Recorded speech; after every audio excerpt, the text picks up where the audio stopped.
and welcome to World Konnect. I'm Sakal Bhatt, and in the next half an hour, we'll get you all the top stories that are making it to the headlines the world over. The latest from Asia, the latest from America, what all is happening in Europe as well as Africa. But first, let's set the ball rolling with the focus of the show.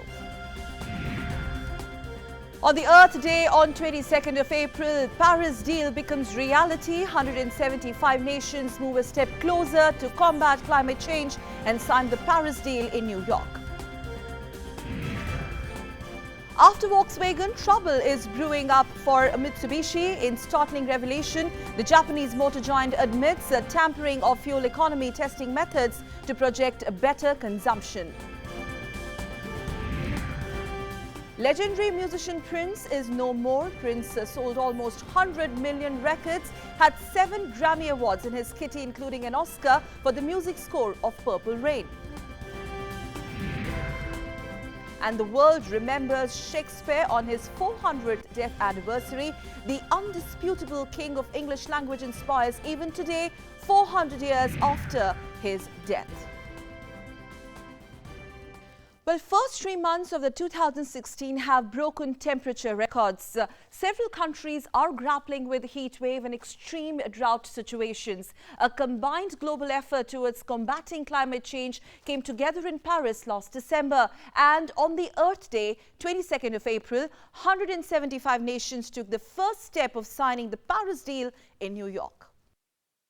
Last month was the hottest ever March in history. With temperatures rising continuously, the year 2016 is also appearing to be record-breaking. This year's El Nino is believed to be behind droughts, floods, severe storms and other extreme weather patterns. All this is sending alarm bells ringing for humankind to take effective measures sooner than later. The signing of Paris climate deal agreed in December last year is a significant step towards achieving a larger objective. The leaders from more than 170 nations gathered at the United Nations headquarters in New York to sign the historic deal, coinciding with International Earth Day on 22nd April. Few years ago, reaching an international pact to fight global warming appeared a distant reality. Also, a failed Copenhagen summit in 2009 was not an easy baggage to release. But the world fraternity, joining hands to cut down the international warming levels to below 2 degrees Celsius, keeps hopes of a habitable Earth for future generations alive. Today, the governments of the world made history, just as they did last December in Paris at COP21. With their signature today, governments have made a covenant with the future. It is imperative there's a strong political momentum that continues to grow. John Kerry signed the pact holding his granddaughter to symbolize the commitment towards future generations. In a passionate address, the UN's Messenger of Peace and Oscar-winning actor Leonardo DiCaprio cautioned that merely signing the agreement is not enough and that real-life implementations are the need of the hour. This is the body that can do what is needed. All of you sitting in this very hall, the world is now watching. You will either be lauded by future generations or vilified by them.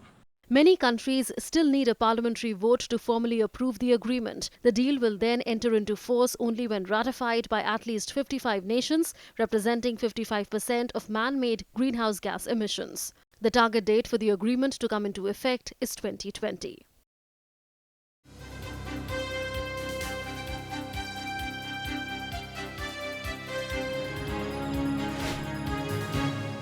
It's a Mitsubishi which is going Volkswagen way. In startling revelations, the Japanese motor giant has admitted that the fuel economy testing methods were tampered with to show fuel consumption better than the actual picture. Mitsubishi shares tumbled to shocking levels, and as the scandal intensified, United States safety authorities also asked the company for more information on vehicles sold in US.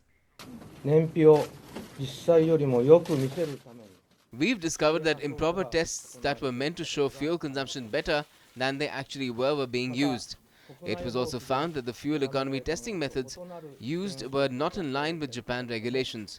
We offer our profound apologies to our customers and all stakeholders for this.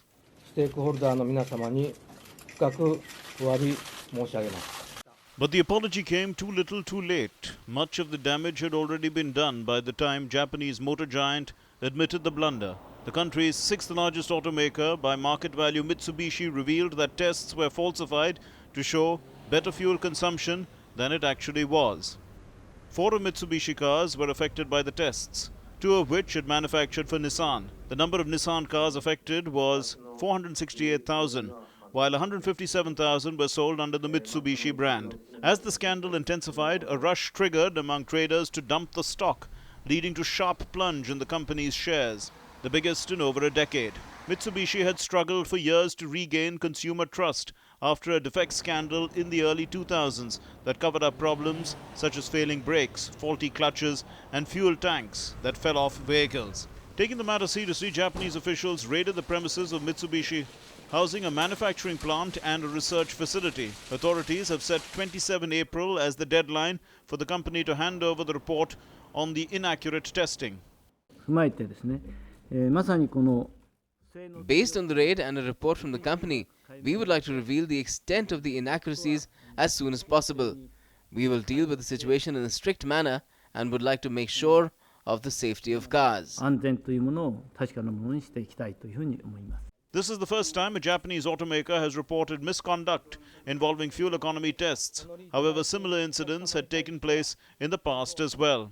Last year, a similar controversy engulfed Volkswagen when it was discovered that the company cheated diesel emission tests in the United States and elsewhere. The company has been forced to recall its vehicles from customers and stores. In 2014, South Korean car makers Hyundai Motors and affiliate Kia Motors agreed to pay millions of dollars of penalties to the US government for overstating their vehicles' fuel economy ratings. Over 60 people were killed when a blast rocked Afghan capital Kabul on Tuesday morning. The attack, which is the deadliest single strike in the Afghan capital since 2011, also left more than 300 injured. Civilians and members of the Afghan security forces were among those killed and wounded as a suicide car bomber blew himself up outside the wall of a National Directorate of Security office. The Taliban on their website claimed the responsibility that they had carried out the attack. And from Afghanistan, let's move on to Pakistan, where in an unprecedented move, Pakistan Army has sacked at least 12 senior officers on corruption charges. The move came 2 days after Army Chief General Rahil Sharif said corruption had to be uprooted to fight terrorism. Sacked officers include 1 Major General, 1 Lieutenant General, 5 Brigadiers, 3 Lieutenant Colonels, 1 Major and 1 Colonel. Some see Army Chief's decision a step to put pressure on the government. Pakistan's Prime Minister Nawaz Sharif is dealing with controversy after details of his family's offshore assets were revealed in the Panama Papers leaks. Meanwhile, in a bid to shut the mouths of his opponents, Pakistan Prime Minister Nawaz Sharif took a combative tone in his televised address on Friday. He said that he would ask the Supreme Court to set up an investigation into revelations about his finances made in the leaked Panama Papers. Refuting all allegations, Sharif said, and I quote, "After Allah, he is only answerable to the people of Pakistan and would resign if proven guilty," unquote. Developing a harmonious atmosphere in the region, easing tensions between Gulf countries and Washington, and tackling a possible aggression from Iran were the key points on agenda at the talks between US President Barack Obama and Gulf Arab leaders.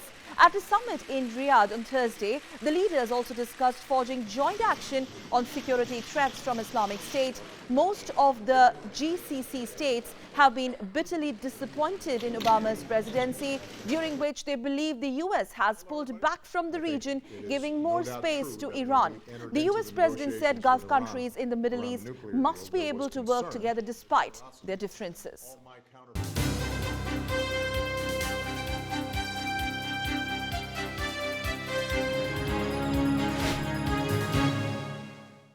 Well, it seems it is getting tougher and bitter for Brazilian President Dilma Rousseff, who stands accused of manipulating the country's budget, a charge she vehemently denies. Senate has now called for the nominations for the impeachment commission. Should the Senate decide within 24 days to begin an impeachment trial, Rousseff will have to step aside for 180 days for it to proceed. And an unanswered question that actually confronts Brazil's electorate is whether the Rousseff's impeachment will stabilize the government or destabilize it even more. Well, here's the latest from Brazil's volatile political turf. The President of Brazil's Senate, Renan Calheiros, called on members of the House earlier this week to nominate individuals to the special commission which will analyze the case for the impeachment of President Dilma Rousseff after the lower house voted overwhelmingly in favor of ousting her on Sunday. The commission will be elected next Tuesday, from which point it will have 10 working days to present its judgment regarding the eligibility of the motion. In reference to the file regarding the authorization for the process to trial the President of the Republic for alleged crime of responsibility, the presidency asked for leaders to send within 48 hours the nomination of names, blocks and parliamentary members who will form part of the special commission provisioned in the terms agreed on in the leaders' meeting which took place today. Meanwhile, supporters of Brazilian President Dilma Rousseff have vowed to continue their fight to stop her impeachment, while opposition senators have said they intend to speed up the process for the country's future. Government officials and allies say they will keep up the fight to stop the impeachment process in the Senate, though most admit it's going to be an uphill struggle. Humberto Costa, leader of Rousseff's Workers' Party in the Senate, said if the president goes, the entire government is likely to go with her. If Vice President Temer takes over the government, he won't have the necessary legitimacy to govern and won't be able to achieve his goals. Our feeling is that after Sunday's result, we have to keep our fight, because what the lower chamber did approving the impeachment was a coup. Speaking for the first time since Brazil's lower house of Congress voted overwhelmingly in favor of President Dilma Rousseff's impeachment, Vice President Michel Temer said he would withhold commentary until the Senate has defined the way forward. I want to say that I will quietly and respectfully await the Senate's decision. It is the Senate which has the last word on this issue, so it would be inappropriate for me to say anything before the Senate has signed its solution. In a raucous vote on Sunday that sparked jubilation among Rousseff's foes, the opposition comfortably surpassed the two-thirds majority needed to send Brazil's first female president for trial in the Senate on charges of manipulated budget accounts. If the Senate votes by a simple majority to accept the case next month, Rousseff would become the first Brazilian leader to be impeached for more than 20 years, bringing to an end 13 years of leftist rule in Latin America's largest economy. President Raul Castro will serve his second term as head of Cuba's Communist Party alongside other veterans as the island's aging leaders see out a final period in power amid economic reforms. Here's how the Castros in Cuba talked about change of guard in a guarded undertone, though. For more than 6 decades at the helm of affairs in Cuba, the Castros have announced that the time is near for change in leadership. At the Communist Party Congress in Havana, veteran Cuban leader and former President Fidel Castro spoke about his death and that communism will continue to direct the nation. The 89-year-old retired revolutionary was given a rock star welcome at the meet, which will be possibly the last one headed by current leaders. Soon I'll be turning 90 years old. I never imagined it, and it has not been the fruit of any labor. It was purely whim by destiny. Soon I will be like everybody else. Everybody will get their turn, but the ideas of Cuba's communism will remain.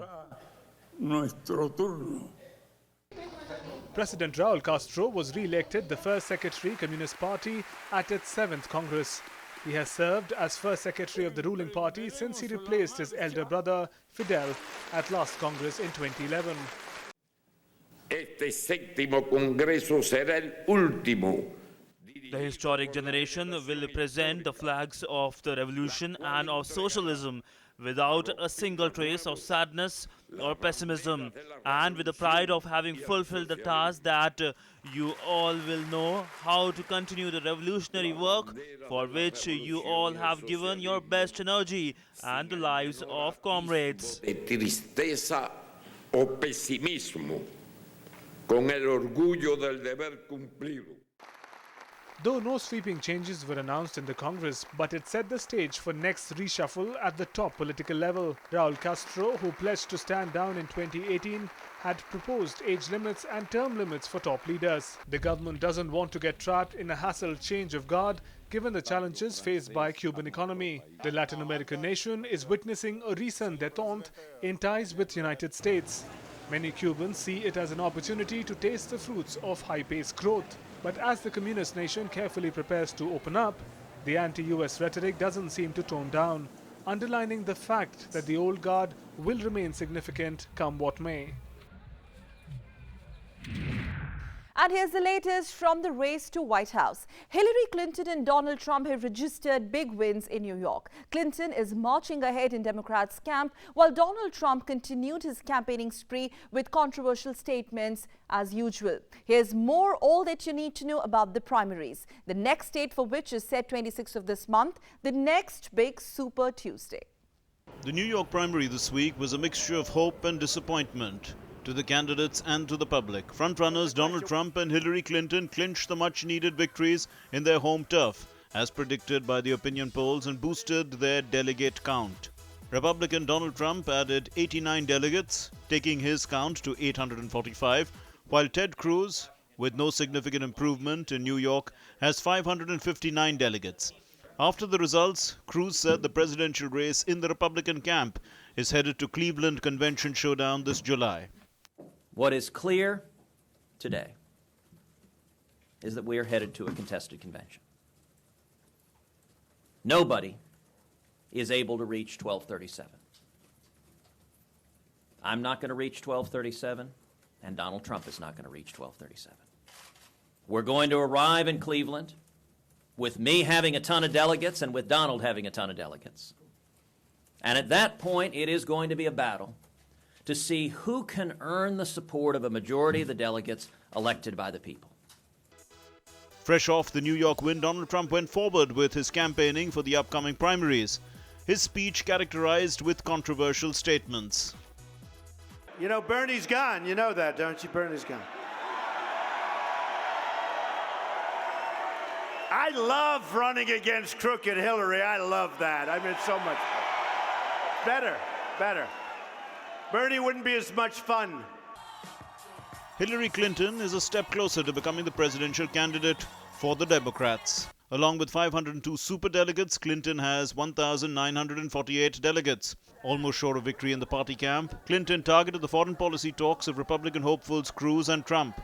When I hear Donald Trump and Ted Cruz talk about international issues, I mean, what they say is not only offensive, it's downright dangerous.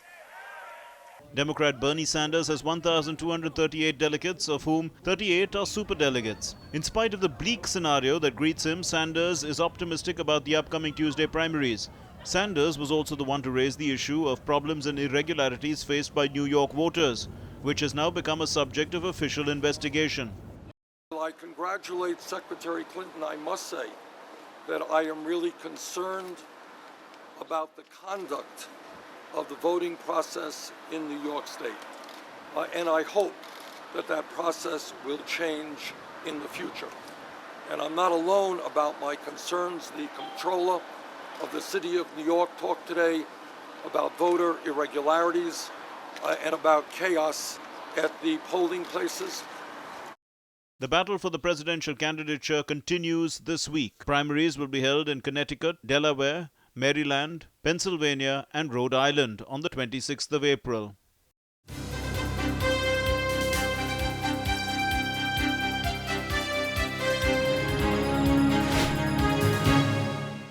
The European Union has said that it will propose visa-free travel for Turks to the bloc if Ankara meets remaining conditions contained in the deal under which it is to stop uncontrolled migration into Europe. A first European Commission report on implementation of last month's EU-Turkey agreement said that good progress has been made, but more needs to be done. The proposals are likely to be made on 4th of May to be effected from June if conditions are met. Meanwhile, Turkey's Prime Minister Ahmet Davutoglu had appeared to warn that the refugee swap deal risked collapse unless visa restrictions as promised. Turkey has also expressed concerns about release of funds by European Union to help Ankara manage the migrant crisis. It urged the bloc to improve the way it was delivering a promised €3 billion assistance. The official countdown to this year's Rio de Janeiro's Olympics began on Thursday when the torch was lit at the site of the ancient games. On a glorious spring day with the sun burning hot above the ancient stadium in Olympia, an actress playing a high priestess lit a torch from the rays of the sun at the temple of Hera. The ceremony also kicks off a domestic relay. Brazilian organizers will receive the flame in a handover on April 27th in Athens, which is site of the first modern Olympics, and will start their relay on 3rd of May in the capital Brasilia, ending in Rio on the day of the opening ceremony. And here's a quick look at some other happenings catching attention.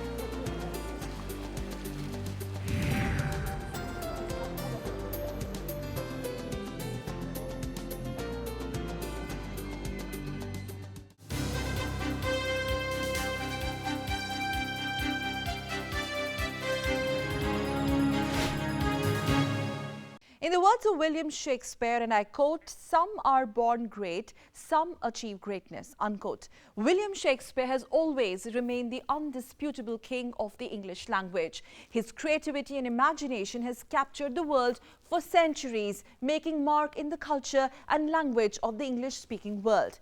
As they say it like Shakespeare. All the world is a stage, and all men and women merely players. A line that captures the working of human life. Even today, 400 years after William Shakespeare, the Bard of Avon has penned plays and poems that have captured the imagination of many through the centuries. The great author died on the 23rd of April 1616 in his native Stratford upon Avon. The Bard of Avon is a writer for all ages. His works have not only inspired storylines, they have made a strong impression on the English, on the usage of the English language. Many phrases, idioms and quotes come from the genius of the great writer. His language transcends geographical and literary boundaries through films and other art forms. Shakespeare's lessons on life can be contained in a single line: love all, trust a few, do wrong to none. And all the deep insights of Freud into the minds of people were spelt out by Shakespeare centuries ago. "We are such stuff as dreams are made on," he said, "and our little life is rounded with a sleep." And for all those who wait for fate to change, here's a line: "It is not in the stars to hold our destiny, but in ourselves. And for the one who is uncertain and faces the fear of failure, our doubts are traitors," he said, "and make us lose the good we oft might win by fearing to attempt."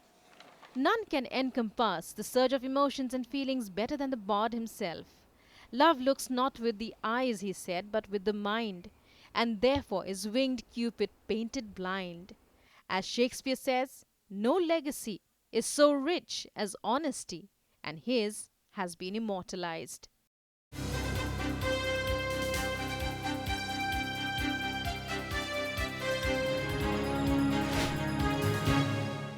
Legendary musician Prince died on Thursday. The 57-year-old's sudden death has shocked and devastated friends and fans across the world.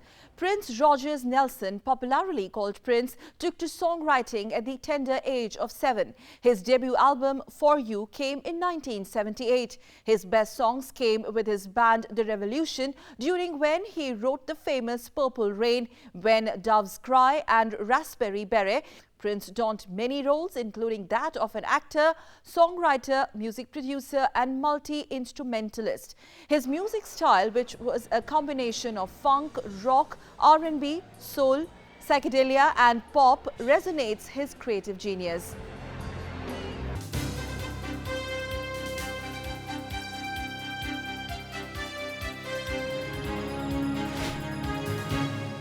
The Nightingale's best-loved girl band in Sudan is back, and that too with a bang. The three sisters debuted in 1970s in conservative nation and transformed the image of the female artist in African country. Here's how they continue to motivate their counterparts.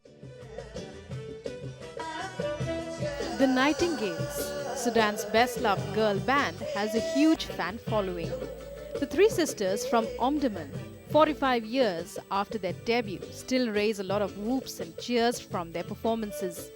Amal, Hadia and Hayat Kalsam took to the stage in the 1970s when a family friend wanted them to perform a song he wrote. Their father stood apart from the rest of the society, which looked down on young girls singing and dancing in public. At that time, it was difficult for a woman to sing, so it was hard for a man to have young daughters singing. Having the much-needed family support, the girls soon appeared on the state broadcaster, performing their songs. Sporting stylish bobs and matching dresses, their soulful ballads soon changed the image of female artists in conservative Sudan.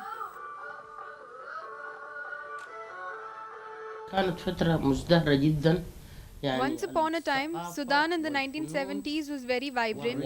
There were countless festivals from all over the world. People attended here in Sudan.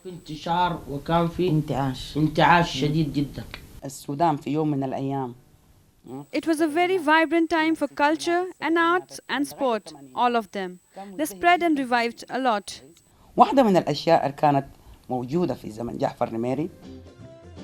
The trio, known as Sudanese Supreme, kept singing till 1988. After marriage and other commitments, they broke off from the concert scene for a while. It was again in 2007 when they performed for a Sudanese festival in New York that people persuaded them to make a comeback. Stepping onto the Khartoum stage this January in long robes and loose head scarves, it did not take long to notice that the Nightingales still remain the most loved girl band in the country. The sisters now want to take their vintage brand of Sudanese pop to the rest of the world. We hope we could travel and do a tour in Europe or America. Songs of longing and youth in tune with traditional folk, driving the vocals. The all-girl band, with roots in conservative Sudan, resonate women power amid a challenging society.